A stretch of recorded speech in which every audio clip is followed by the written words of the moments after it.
Hi, this is Jack at Jack's Transmissions.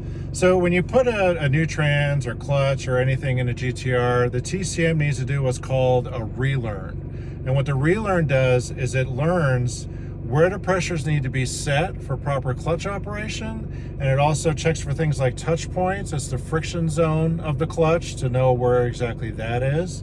And it also does like shift fork positions, things like that.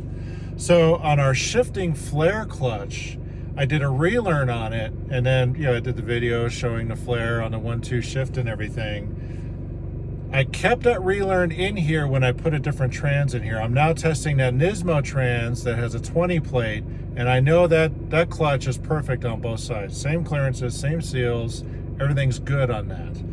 I kept the old relearn in here, and what I found is the previous relearn from the old flaring clutch, it cranked the pressures way up to compensate for a leak. And the way I know that is by performing a simple test here on this trans. So I'm in park now, I go into first. You see the engine loads down a little bit, but it doesn't stall. Again, the odd side was fine on the flaring clutch. It was the even side that was a problem. So if I shift into second here, if I'm correct, the pressures are going to be through the roof and it's going to stall when I put it in second. Watch this. There you go.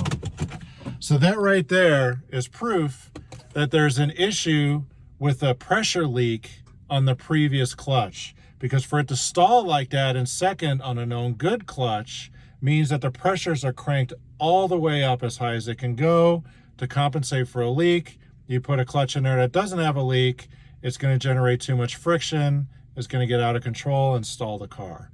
So by keeping the previous relearn on a different trans, a different clutch, it actually tells me what was going on with the previous trans. So taking note on things like that always helps me diagnose things. And in this case, that flaring clutch, I think I was on the money. I think it was that seal leaking. The system had to crank the pressures all the way up to compensate for it.